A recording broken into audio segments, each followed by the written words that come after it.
back to the channel. I'm going to show you guys how to make corrugated paper beads.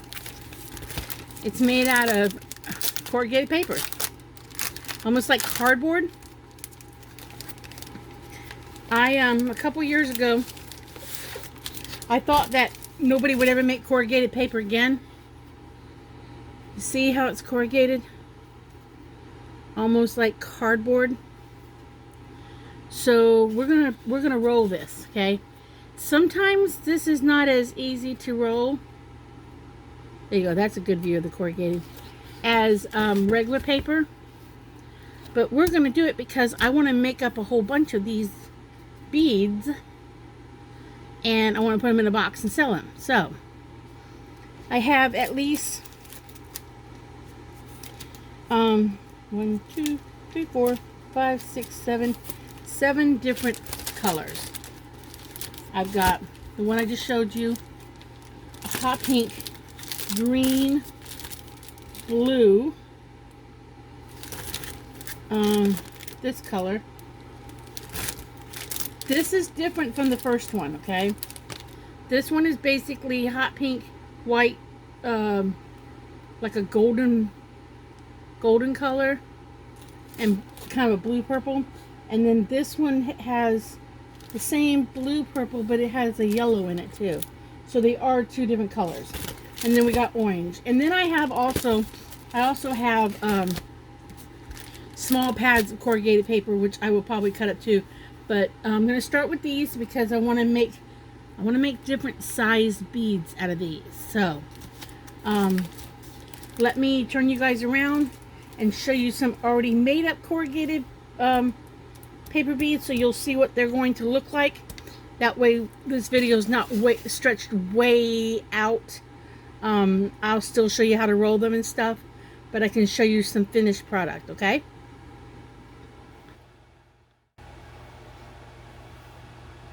Okay, before we get started cutting paper and stuff, let me show you some I've already made. Okay, so this one right here, I believe, this one over here, I believe is this first paper we're going to work with. These, because I can see the yellow green there, the lime green. But you can make them in all different shapes and sizes. But we're going to make some of these. Okay, we're going to make some. Here's some of the bright blue ones that we're going to make right here. Bright blue ones. And then we've got some hot pink ones over here. Okay. And then we have some bright green ones we're going to make. And then over here is the blue swirly ones we're going to make. So you can make them all different sizes. Basically, you can make them all different sizes. Now, when I glaze these though, I do have to glaze them a little bit more. And the more and more you glaze them, the more and more you'll get rid of that corrugated. Here's on this one. The more and more you glaze them, it'll calm down that corrugated part. The only thing I think these are gorgeous beads. I mean, when I first started rolling corrugated beads, I was like tickle pink. I think they're gorgeous beads. I mean, they're one of my favorite things to roll. But when you use them in a necklace, they're great in earrings. They're fine in bracelets. But when you use them in a necklace, you really want them to be more of on the chest section of the necklace, not necessarily around the neck. And the reason being is the moment you start glazing these, they get hard. And that's why I said you really need to glaze them a lot more. But at first, when you first harden them, glaze them, whatever, the edges can be a little scratchy. They can be a little scratchy. So I made a necklace for myself And it's before I knew about the glaze them a few more times to kind of like soften them a little bit. Maybe fill in the gaps a little bit. I don't know. I found that the necklace made me, it itched my neck. But that being said, I still love wearing the necklace I made myself. I get a lot of compliments when I wear these earrings. When I put this on a head pin and then put some sort of blingy bead on either top or bottom, and I wear them, I get compliments all the time wearing those earrings. All the time. I mean, all the time. So, I don't know where to tell you to buy corrugated paper. I don't know. I got some, this was like 3 years ago. I got some at Tuesday mornings. I got all these packages about 3 years ago at Dollar Tree. But I don't know where to tell you to buy it. I really don't. I have no clue. So let's get to rolling it, cutting it and rolling it so y'all can see how to do it. Okay? So let's get out the pretty try and true. Okay, you're always gonna want to cut it, in my opinion, with the stripes going away from you, okay? Not sideways this way, where the stripes, where the corrugated cording, the pleating thing goes to left to right. You want to go north and south. And then you just want to again decide on your size bead. All right, I want to make some fairly large beads, so I want this end, in my opinion, I want this end to be as skinny as possible. Okay, I just think it makes for a prettier bead. I have not tried to do a 2 beads in this, but I want to.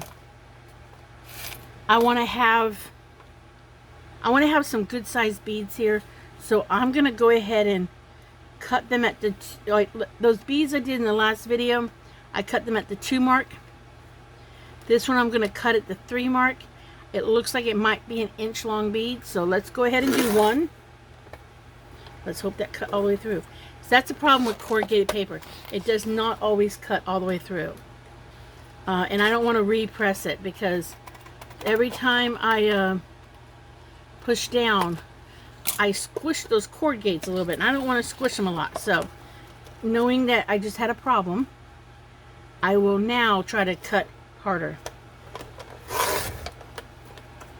And I did it. So, let me get the bead rolling tool out, because I want to show you what can happen. I'm going to use a little bit bigger bead rolling tool. It's a little bit bigger than a toothpick. Again, I don't know my size of my hole. You can roll this on a toothpick. You just have to hold it. So, say I put it on a toothpick. You just have to hold it and get it started. I have to say that probably corrugated cardboard is probably one of the easier papers to roll on a toothpick. You know, I've already got a bead. I've already got a bead started, so it's probably one of the easier ones. Now I'll go with my favorite size. My favorite size is the size of a toothpick. Okay, now you roll it just like any other paper. You just have to get it started.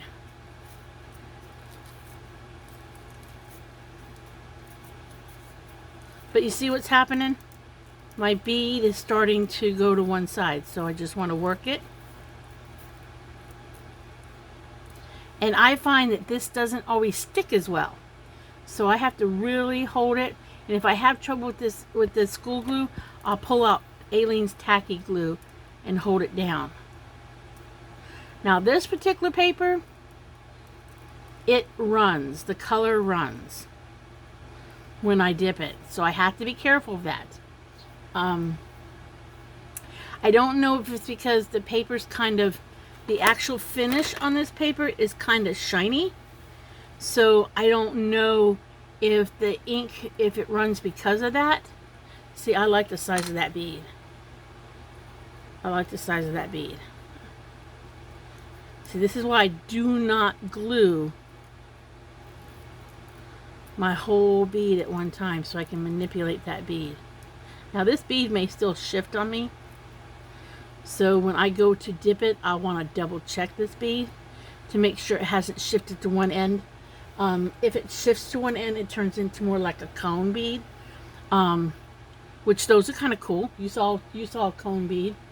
They make for a great focal point on a necklace, or if you want to do like a charm type pendant on a black cord and have the cone and then have something pretty or another paper bead underneath it. It makes for a great statement piece.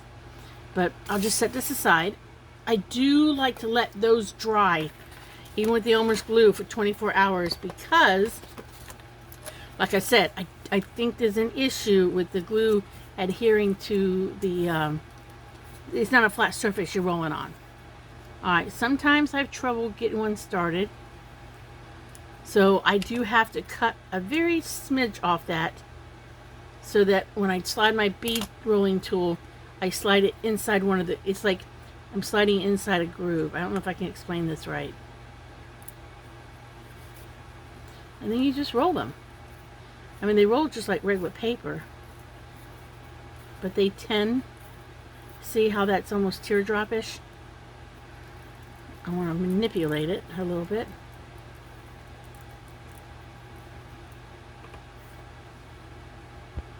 Put a little glue on it. I'm going a little further down on the glue. This would be one of the exceptions to my putting glue at just the end, maybe. I still tried not to put glue anywhere but on the end. I'd rather fight with it a little bit than to put glue on the end, on the whole thing. See, hopefully it'll set up okay like that. So I kind of like this size at the moment. So I'm gonna go ahead. Oh, I didn't tell you guys what the fat end was. Let me cut two more. Like I said, I always cut two of everything. I always cut two of everything because that way I have a pair of earrings. Let me get a ruler.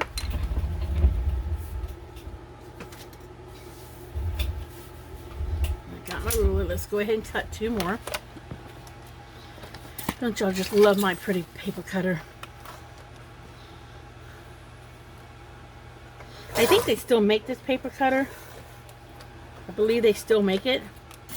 I'm not 100% sure. I swear I'm gonna. I've got another one. I've got another one. But I swear I'm gonna buy up another one just to have it on hand.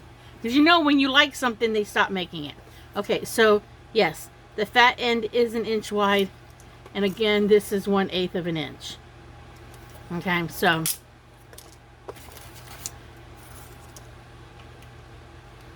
we're gonna roll this one. All right, let me see if I can explain this one. See?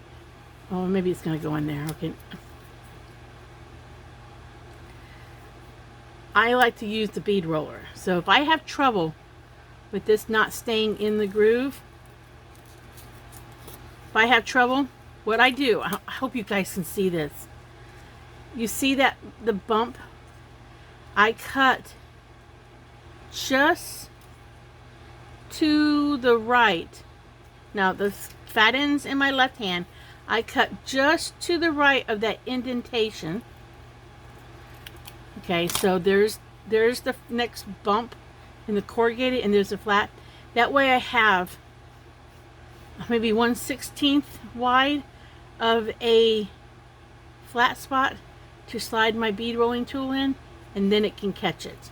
That's the only thing with the corrugated paper, is that sometimes depending on where it's cut, you have to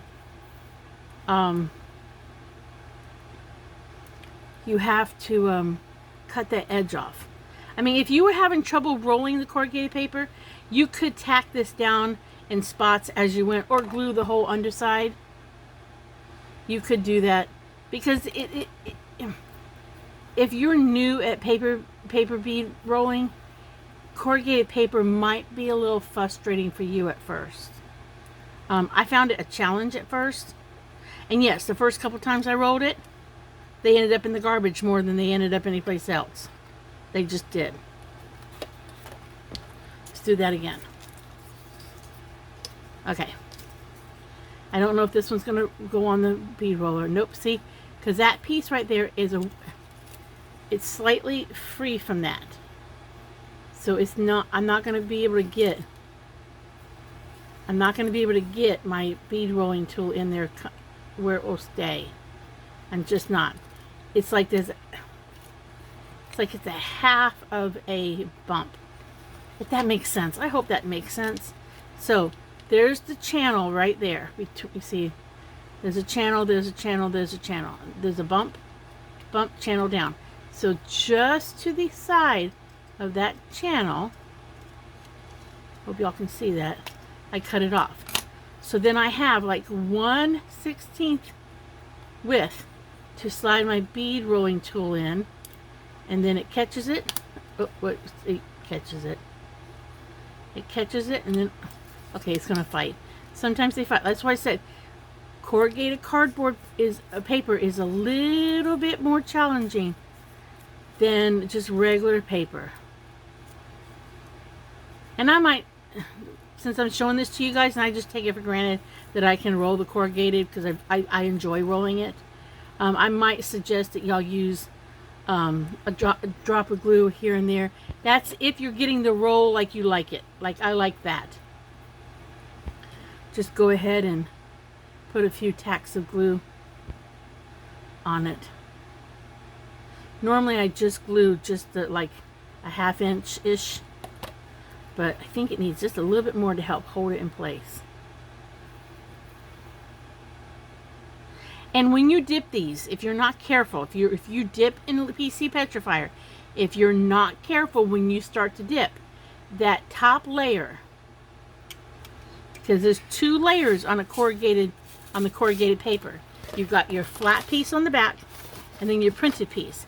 If you let them soak too long, you need to do a quick dip.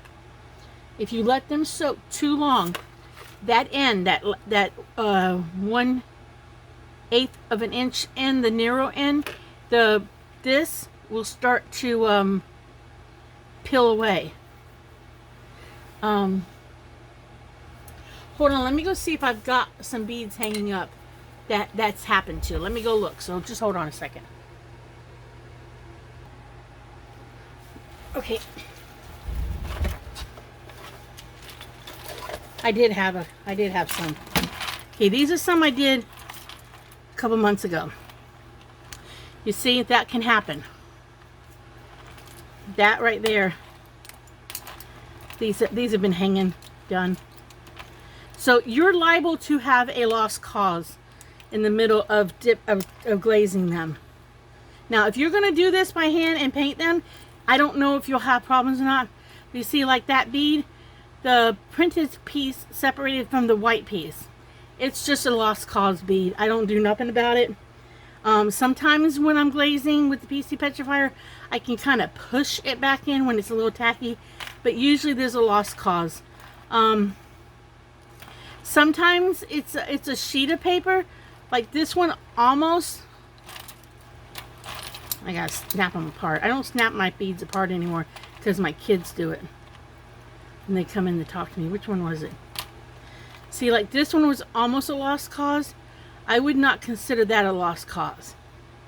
That one right there, because you can actually kind of push that in and it looks perfectly fine.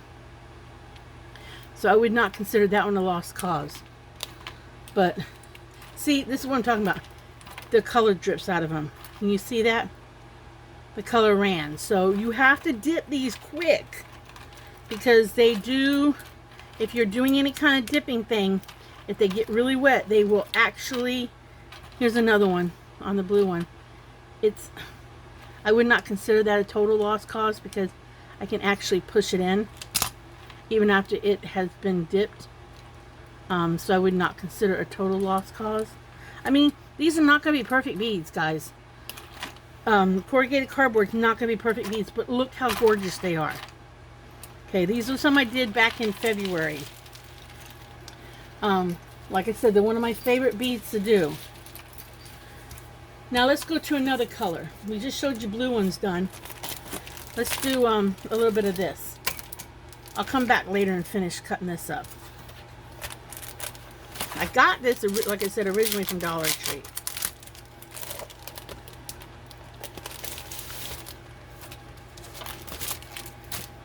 Get out my trusty favorite cutting board. Again, cut it with the cording ribbon, whatever, going away from you, not this way. So it's the whatever size this paper is. It's 8.5. Do the 8.5 left to right. The 11 inches front, you know, away from you. North and south. Remember, north and south. This one I'm gonna do. I don't particularly like making them smaller. Than like the 3/4 of an inch. I really don't, but I'll go ahead and do this one at 1/2 inch.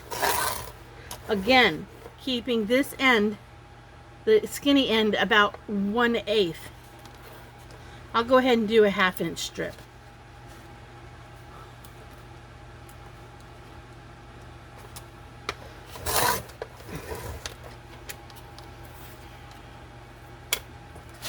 And we will see what size beads these are. Same roller. It's about the hole's going to be about as thick as a toothpick, because it fits on a toothpick. So we find our end, we slide it in the slot. Again, you can roll this around a toothpick. You can roll this around a knitting needle. You can roll around anything you want to roll it around. Now, by being a 1/2 inch on the fat end, it's more of a round bead than it is an oval bead. I don't know if you can get a perfectly round bead out of these. You probably could get a more rounded bead. This is kind of a combination between a round bead and a saucer bead. See? Kind of a combination. It's a pretty bead. You know, it's a pretty bead. But that's what you're going to get. That's what I said, do 2. You're going to always hear me say, always do 2 of something. Because right there, I've got a pair of earrings. With these 2 strips, I could put a crystal on both sides of it, and I've got a pair of earrings. See, now if I stop there, okay, I almost have a round bead. So what you could do is cut this piece of paper in half longwise and have a more rounded bead. But you would have to have your tip. Your tip would have to be more of 1/3 of an inch wide. Let's see if I'm close. 1/3 of an inch wide. Yeah, it has to be more of a, like 1/3 of an inch wide. So you could have more of a round bead. So maybe I'll make some of those. But you won't know about sizes until you figure it out. Like I said before, there are templates online. And if that's what you need to do, make your paper beads with as a template, that's fine. I never got into using templates because I thought they would drive me bonkers. I really thought that if I got templates and for some reason I spent money on them or downloaded the free ones, because I really don't know if you can get many free ones. I think you can. But my thought was, if I ordered templates and then I screwed up and cut them wrong and my beads did not come out the same size, that would irritate me. And then I got into using all kinds of papers to make my beads in food packaging. And when you do food packaging, we'll talk about that in another video, I don't think beads ever come out perfect in those. But I was like, when I started playing around with other papers, construction paper, all kinds of other papers, I found that you needed not to worry so much about your beads being perfect. This is just my opinion, because it would drive you crazy if you were trying to go for perfect and you couldn't get perfect. It would drive me crazy. So, and again, I'll reference this many a times because I have connections a little bit to it. Native American Indians believed that nature was beautiful and that nothing in nature is perfect. There's no two leaves exactly the same. There's no two rocks exactly the same. There's no two trees exactly the same. They may be similar, but they're not the same. So I look at my beads as they are unique individual beads, and they're beautiful by themselves. Even if I'm not crazy about one or two of them, they're still beautiful by themselves, and you can't have a perfect bead. I do think I'm going to take a sheet of that paper and cut it long ways and make little ones. Okay, so let's finish up this bead, and then we'll do that with another color. We'll do that with another color. All right, you see right here where it's already separating here? This could be a problem at the time of the dipping, but we're gonna see if we can salvage it, because this will happen. So we're gonna see if we can salvage just a little bit. I'm glad that happened, so y'all could see it. Try to get it down, and this may be a lost one, because sometimes when that happens, oh shoot, sometimes when that happens, see, it's a lost one. I lost it. That happens. That happens. It happens. It happens. We'll go ahead and do this one. And when something like that happens, just let it go. It's even if it was just your last two strips and you were gonna do the two theory for the earrings, make that one single bead a focal piece in a bracelet. You know, don't fret over it. It's not worth fretting over. It just isn't. You do not, unrolling these beads, you do not want a lot of tension, because if you put a lot of tension, it may shred that, it may separate that and flatten it out. So you do not want a lot of tension on this particular bead. You don't want it too loose either.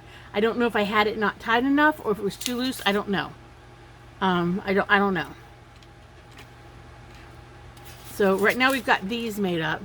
So let's do that idea of cutting that one in half.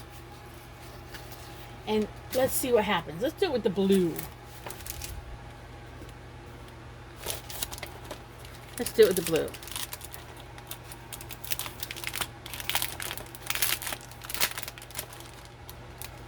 Well, let's do it with the green so y'all can see, the line, because that blue you won't be able to see the line as well.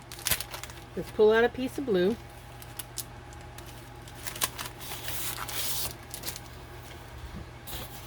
We got to find our half mark. Now, a lot of times I don't have a ruler handy, so all I do when I want to find a half mark, I line my paper up. This will be easy for you guys to see. There are lines. I hope y'all can see this. There are sections right here, like 1, 2, 3, 4, 5, 6, 7, 8, and I got a half mark there. So what I will do is I will usually line it up. Okay. Where's my little marker? If this was a perfect 8 inches, I would know that I would have to go 1, 2, 3, 4 in and mark it, but it's not. So I am going to use a ruler because I do want to mark this properly so that I get that half mark. So we got 8.5. So I want to cut this paper in half at 4 1/4. So put a little dot there. Go down to the other side and do 4 1/4 here. Some people might want to draw a line there. I don't want to draw a line. I don't want any extra ink on this if I don't have to have it. So I will take this and I will line it up on my cutter. Push it all the way to the side so that I know it's flush. I will look for my 2 little dots, and they are right here's a dot, right here's a dot, and right here's a dot. So I'll push this down, and then I will cut it. Okay, I'll cut it. So now I have 2 pieces. Now I'm committed to doing those beads. So we decided when we were talking about them that it would be 1/4 of an inch on the fat side, and I still needed to leave a little bit of space. Okay, so I've got this lined up. I've got this lined up on this cutter on my first line at the 1, just below the 1, and then I'm eyeballing it, and I have to eyeball it. So I'm eyeballing it to where it looks like it's 1/3 of an inch, give or take, and then I'm gonna cut it. And like I said, I'm gonna do 2 because what I say, always do 2 to make a pair of earrings. And I'm gonna cut it. So we're gonna hope that comes out right. So now, get my toothpick over here. Okay, got the fat end. Oh, let's see out of curiosity how wide this skinny end is. It's roughly about 1/4 of an inch, a little over. It's roughly about 1/4 of an inch. And the fat end is just under 1/2 inch. So it's roughly 1/2 inch, 1/4 inch, okay? Okay, we have that same problem again. We got to cut away a little bit, and I don't like cutting away a little bit when it's a little bead. So let me just fight with this for just a minute. Get it going. And there we go.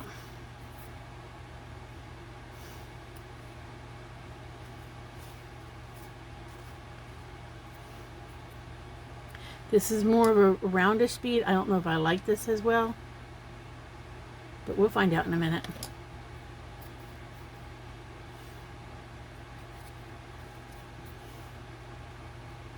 I'm going to take it off and we're going to manipulate it a little bit.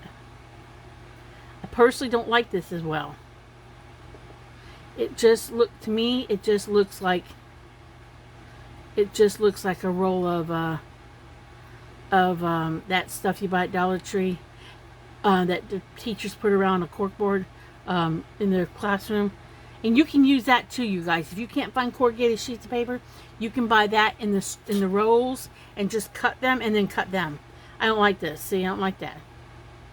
I really don't like that. So honestly, I'll waste that because I don't like that. So now that I've got this whole sheet of paper cut this way, let's see what happens if I do the half inch with the 1/8.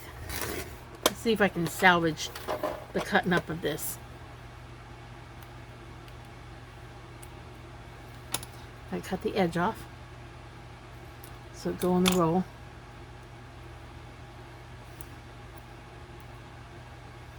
Like I said, you guys, this is a little bit more trickier paper to work with. I like that better. I don't know, for some reason I don't like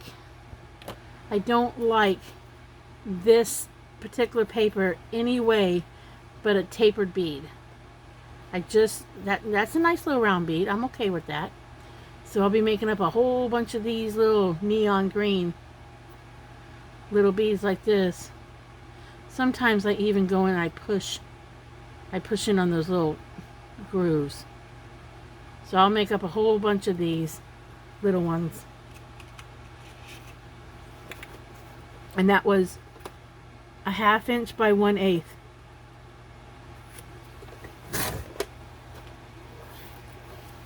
So I hope this video kind of helped. See, we got a separation there again, so we've got to cut that edge off. I hope this video helped you guys and, kind of gave you an idea about corrugated paper for beads. It's a little tricky. Be willing to waste. I wouldn't do it if the paper was really, really expensive. If you've never done it, unless you really, really want to try it, you can afford it. I would try this on a sheet or something. I wouldn't spend a lot of money on this if you're not sure. Now, if you've been rolling beads and you know what you're doing, and you've been rolling all kinds of paper, and you just want to try this as another challenge, then go ahead and do it. I have not done any actual cardboard like packaging and stuff. I don't know if it would roll as easy. I think the reason why this stuff works well is because it's more paper quality than it is it's more paper quality than it is cardboard quality. So I hope that helped you guys. I don't know how long this video is. I might do another video down the road again about cardboard corrugated paper. But that's corrugated paper for you. That's what the beads look like on the top. So let's see how much time we got on this video right now. Yeah, it's a 34-minute video, so we're going to stop. We're going to say like and subscribe, and I hope y'all learned something. Art is created, so go create some art. See y'all in the next video.